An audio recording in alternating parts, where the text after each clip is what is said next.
Hi guys, my name is Meads. Welcome to my channel. This is going to be a video response to Giltar's question, do they make the toys as they used to? That's a really good question.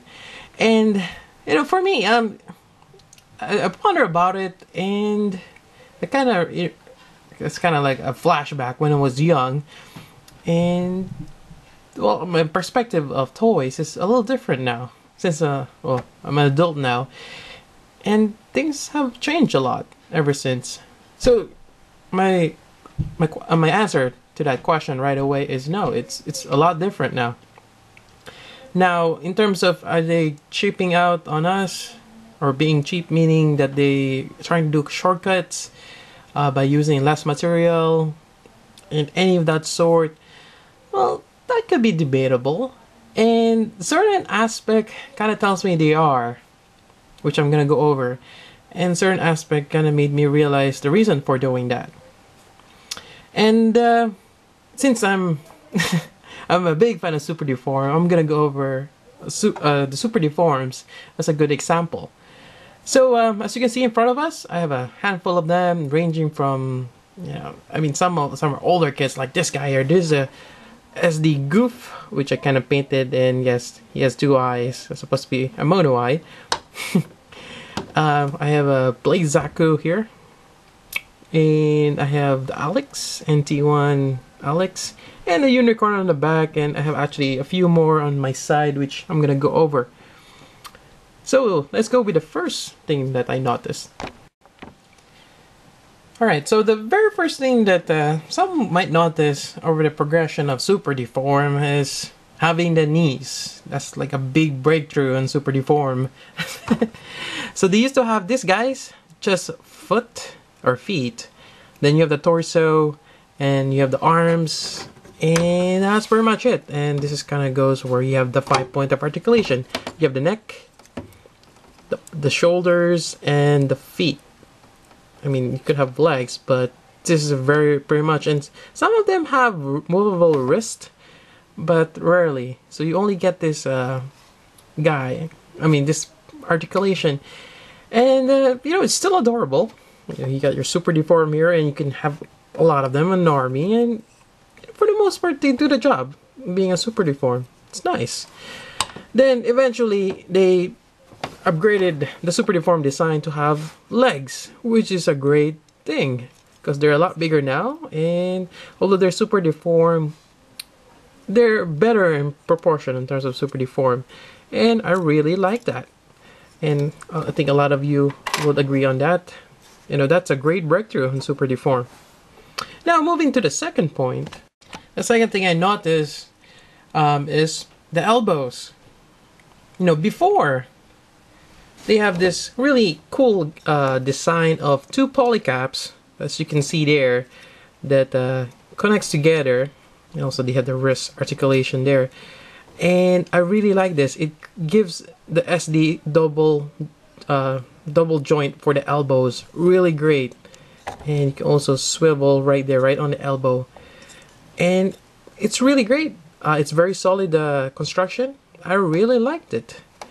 But lately, actually on the advent of Sangoku, well, not really quite, because someone will argue, well, if you showed the NT1 Alex, this guy doesn't have the elbow, it's just an angled like the Sangoku are lately, and that is true that they had that design a while back, but kind of makes you wonder why did they went to that design like this guy. And most likely going to have this design where it's just an angled elbow.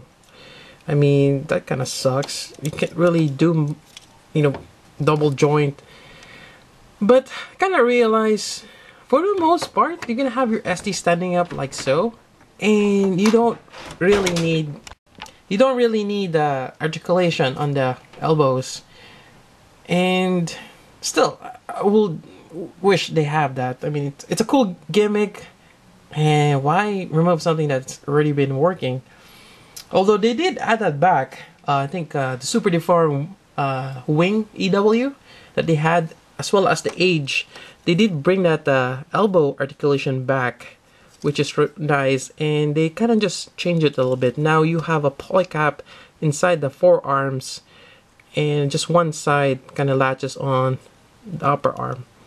And this is actually a pretty good connection. It's not double jointed, but it gives you the 90-degree bend that a lot of us like, and it's cool to have. And I'm really glad that they bring that back. But again, why do they even opt out on that design? Maybe it's working, and why? I kind of think about I kind of thought about it, and for young kids to assemble this, or all or this guy with a polycaps, it takes a lot more parts than just one or two piece that's sandwiched together. Especially for the Sangokudins, just put a polycap on, put it in the shoulder, that's it. And another thing that also is that the movable parts mean they will break easily, as opposed to just one solid piece. So maybe having a solid arm is a lot better than a moving elbow. So that might be the decision why they opt out as having a solid arm. And another thing, for the old kits, like the Musha ones, I have the Musha Psycho Gundam here, which is really awesome. And you'll notice that the fin, or V-fin, or the horns, is chrome plated. And that's really prevalent on a lot of older kits. You gotta have the chrome plating V-fin or crest, some other parts. And you don't see that as much lately, and anything that's chrome plated means it costs a lot more. You add in $10-$20 more. But lately, they just decided, well, can't really do much with the chrome plating because of the cost. Why don't we just go with clear parts, like the Quant here? Yep, just put more clear parts, and actually they have those exclusive clear parts mold kits, which is great, and well, to a certain extent, but it's just the gimmicks that they have lately. And it does make sense. It's a lot cheaper to produce clear parts as opposed to chrome plating, and again there's a niche. If you want chrome plating, you gotta pay more. But I kind of understand where they're getting at with that transition. And the last point I want to make is pricing, and it's a very interesting aspect of Gunpla, because the yen value is imprinted on the box, and it stays that way even they get re-released. And if you notice, older kits, they get released 10 years later, they say they have the same yen value, well, plus the inflation rate. But if you factor in inflation rate, that means they're cheaper. It's a really weird aspect, and you can't really complain about the pricing. Actually, I think Gunpla is cheap, since the ingenuity of going or making all these small kits fit together, and how complex they are now as it was before, it's just truly amazing. And that pretty much concludes my response. Again, they're making changes for a reason, and sometimes we kind of overlook pretty much the whole point for them making the changes is to make things easier for kids, or make it more attractive for kids to play with. And there's always a reason behind the choices they make, as well as especially resources. So that's it for my video response. And again, go check out Gilter's video, and he's bring out a lot of good points about this topic. And if you want to take part of this, please go ahead and comment or do a video response on his video.